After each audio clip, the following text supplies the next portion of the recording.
এই আমার সামনে তুই এত কথা বলতেছিস কিসের জন্য? তোর সাহস তো কম না? আমার ছেলে যাচ্ছে, আরে মানুষ কথাই বলে না, মার পড়ে না মাসির পড়ে, দরদ একেবারে উতলায় উঠতেছে। তোর তো দু চোখে দেখতে মজা না। শোন, এই যে দুনিয়ায় আসতেছে বুঝছিস, আমি তো চাই না যে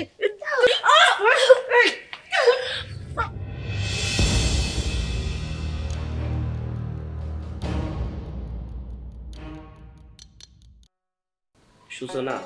হ্যাঁ বলো। দেখো, এই কয়েকটা দিন আমার অনেক ভালো কাটছে, কিন্তু কিছু করার নাই, আমার তো ছুটি শেষ। বস আমাকে কালকে ফোন দিছিল, আমাকে 2 দিনের মধ্যে আবার প্রবাস চলে যাইতে হবে। আমার তো যাইতে ইচ্ছা করতেছে না। আচ্ছা, এটা নিয়ে কেন তুমি মন খারাপ করতেছো? তুমি তো আগেই জানতে যে তুমি 2 মাসের 3 মাসের ছুটি নিয়ে আসছো, ছুটি শেষ হলে তোমাকে বিদেশ যেতে হবে, এতে এত চিন্তার কি আছে বলো? দেখো, তোমার এখন যে অবস্থা, এই সময় তোমার পাশে থাকা আমার উচিত, কিন্তু আমি চাইলেও থাকতে পারতেছি না। আমার তোমাকে ছেড়ে যাইতে ইচ্ছা করছে না। দুর্বোকা, শোনো, তুমি বিদেশ আছো তাতে কি হয়েছে? আমি তো সবসময় মনে করি তুমি আমার পাশেই আছো। আর তাছাড়া ওটা কি, ওটা তোমার কাজ, তুমি তো তোমার কাজটাকে বাদ দিতে পারো না, তাই না? তোমার কাজ আগে। আর তাছাড়া আমাকে নিয়ে কেন এত চিন্তা করতেছো? বাড়িতে তো মা আছে, আমি আছি, কোনো চিন্তা করো না। দেখো, আমার তো অনেক স্বপ্ন, আমি বাবা হব, আমার সন্তান আমাকে বাবা বলে ডাকবে, এটা আমার অনেক স্বপ্ন। আর এখন তোমার যে অবস্থা, তোমাকে রেখে আমি বিদেশ যাব না। দেখো, এই যে আমাদের সন্তানের কথা চিন্তা করে হলে তোমাকে কিন্তু বিদেশ যাইতে হবে। ও এখন আসতেছে, কিছুদিন পর আমাদের সন্তানটা বড় হবে, স্কুলে যাবে, তারপর কলেজে যাবে, বিষয়টা বুঝতেছো না? কত খরচপাতি, আর ওর ভবিষ্যতের জন্য তো এত কিছু করা। শোনো, এইসব চিন্তা মাথা থেকে ছেড়ে সুন্দর করে তুমি দেশের বাইরে চলে যাও, কারণ এত লেট করানো ঠিক হবে না। তখন যদি আবার ওখান থেকে চাকরি চলে যায়, তারপর তুমি কি করবা? তুমি ঠিকই বলছো, আমি তো 3 মাসের ছুটির কথা বলে অলরেডি 7 মাস পার করে দিছি। আর এই সপ্তাহের মধ্যে যদি আমি না যাই, তাহলে সত্যি সত্যি আমার চাকরি চলে যাবে। এই জন্যই তো বলতেছি, আমাকে নিয়ে তোমার ভাবতে হবে না, তুমি কালকে রওনা দেও, বুঝতে পারছো? আরে আমার কিচ্ছু হবে না, উপরওয়ালা তো আছে, তার সাথে আম্মা তো আছে, আম্মা দেখবে, আর যা হবে তোমাকে আমি ফোনে জানাই দিব। আচ্ছা, তুমি যেহেতু আমাকে সাহস দিচ্ছ, তাহলে আমি যাব। আর আমি যাচ্ছি কি জন্য জানো? আমার এই সন্তানের ভবিষ্যতের জন্য। কারণ তুমি কিন্তু একটা কথা ঠিকই বলছো, আমি যদি এখন ইনকাম না করি, তাহলে আমার সন্তানের ভবিষ্যতে কি হবে? তুমি একদম ঠিকই বলছো, এর জন্য বলছি ভালোই ভালোই যত তাড়াতাড়ি সম্ভব চলে যাও। সূচনা, একটা নিয়ে আসো তো।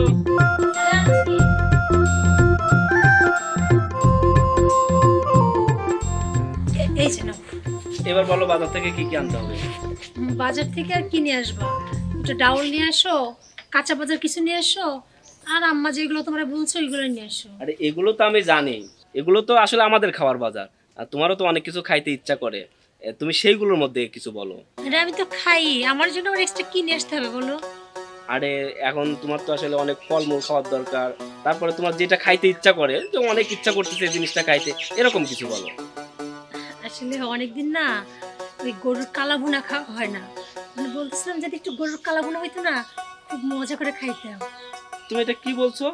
অনেকদিন গরুর মাংস খাও না মানে? আমি তো জানি আমাদের বাড়িতে সর্বনিম্ন সপ্তাহে 1 দিন গরু মাংস খাওয়া হয়, আর তুমি বলছো অনেকদিন গরু মাংস খাও না। না আসলে বাড়িতে তো মাঝে মাঝে রান্না হয়, কিন্তু আমার খাওয়া হয় না। হ্যাঁ, আসলে ওই যে মাঝে মাঝে ঠান্ডা মান্ডা লাগলে আম্মা বলে তো বাচ্চা পিঠে থাকতে নাকি গরু মাংস খেলে ঠান্ডা লাগতে পারে, এর জন্য আর কি। আবার বাড়িতে অনেক সময় মেহমান আসে না, খাবার তো ফুরায় যায়, তাই আর কি। আচ্ছা যাই হোক, আর ফল ফুল কি আনবো তাই বলো।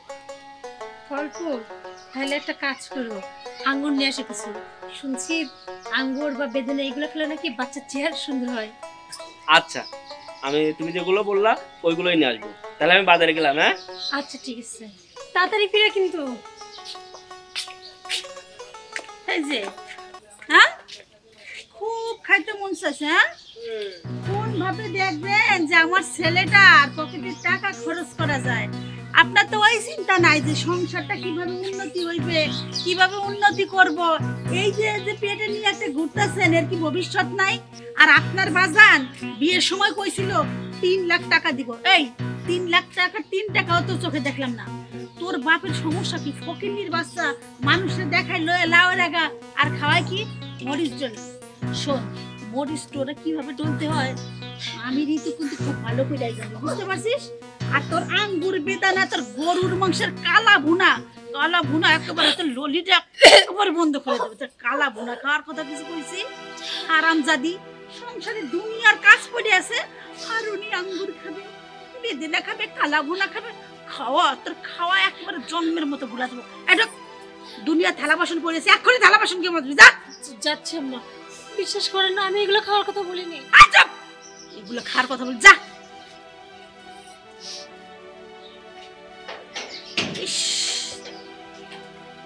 জীবনটা একেবারে তেজপাতা হয়ে গেল।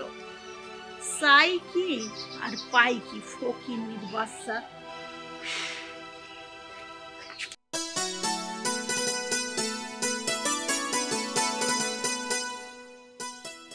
সূচনা,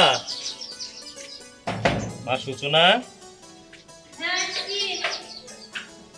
বাবা তুমি? এই তো মা, ফোনটা আমি খুব খারাপ লাগলো মা, দেখতে মন চাইলো তো তাই আমি ছুটে চলে আসলাম। খুব ভালো করছো বাবা। জানো তো আজ কয়েকটা দিন না তোমাকে আমার খুব দেখতে ইচ্ছা করতেছিল, কিন্তু আসলে বলে সাহস পাইনি। কারণ আমার শাশুড়ি তুমি তো জানোই বাড়িতে না লোকজন এসে দেখতে পারে না। সে তো জানি রে মা, এখন কি করব ক।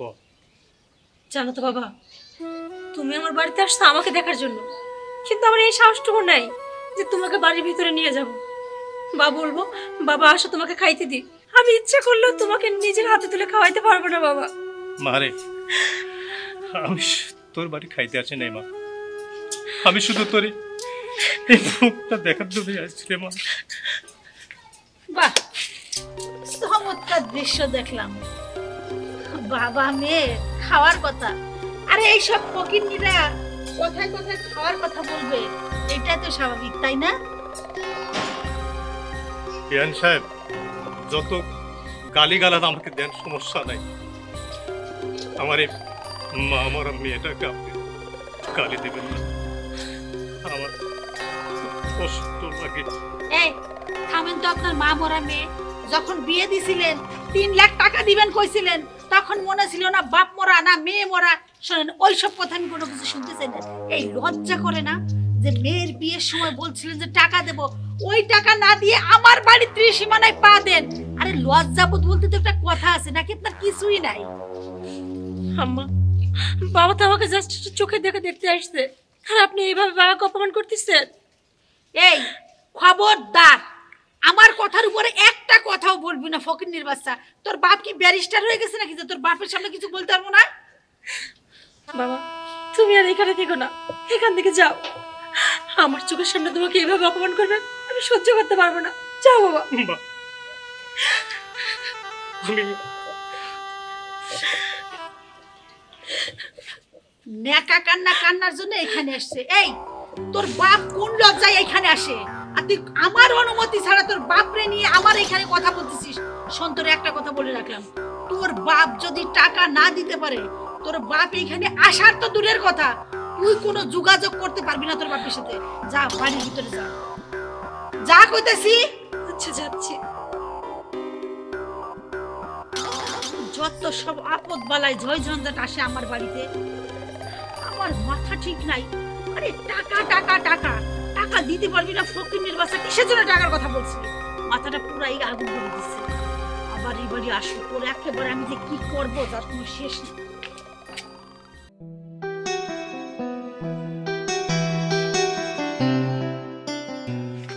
মা, আমি তো তোমার বৌমার এরকম অবস্থা দেখে যাইতে চাইলাম না, কিন্তু তোমার বৌমার কথাতে আমি আবার যাচ্ছি।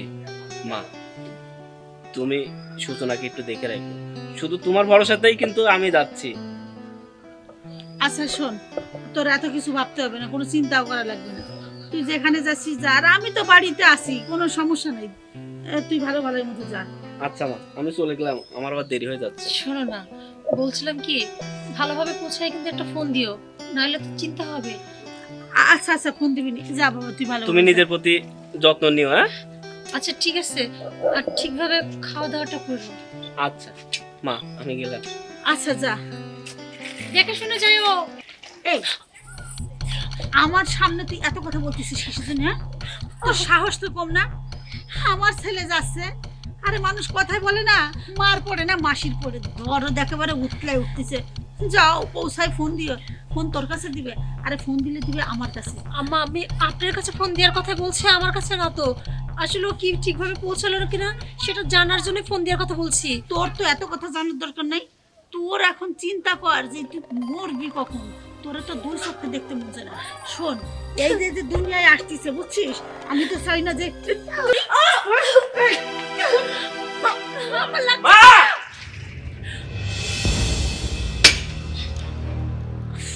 তুমি এটা কি করছো? তুমি সূচনার উপর নির্যাতন করছো কেন? আরে না, আমি নির্যাতন করবো কিসের জন্য? ও পড়ে গেছিল তাই ওটা আমি উঠাতে গেছিলাম। জিজ্ঞেস কর। মা, আমার নিজের চোখকে তো আমি অবিশ্বাস করতে পারি না। আমি নিজের চোখে যা দেখছি সেটা আমি নিজেই বিশ্বাস করতে পারছি না। তার মানে আমি না থাকলে তুমি আমার বউ এরকম নির্যাতন করো? আচ্ছা মা, তোমার মনের মধ্যে এতটুকু মায়া হলো না যেটা তোমার বংশের প্রদীপ?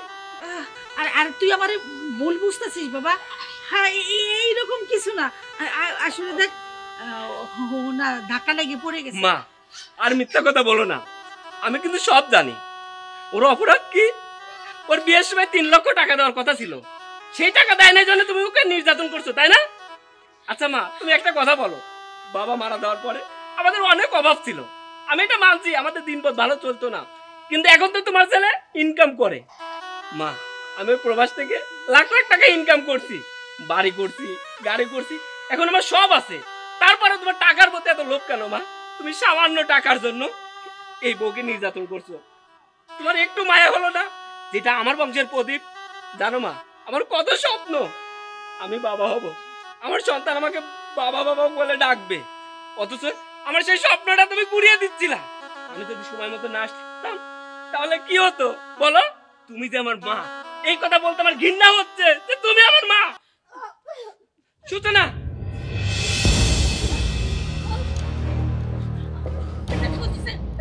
শোনো, তোমাকে আমি বলছি, আমার সন্তানের যদি কিছু হয় আমি ভুলে যাবো তুমি আমার মা। আল্লাহ, এইটা আমি কুকিলাম। আল্লাহ, আল্লাহ তুমি আমারে মাফ করে দাও। আসলে ওর পেটে যে আমার বংশের প্রদীপ, এই কথাটা আমি একবারও ভাবি নাই। আমি শুধু টাকার লোভে ওর সাথে দিনের পর দিন নির্যাতন করে গেছি, শারীরিক মানসিক অত্যাচার করছি। হায় আল্লাহ, আমি এটা কি করলাম?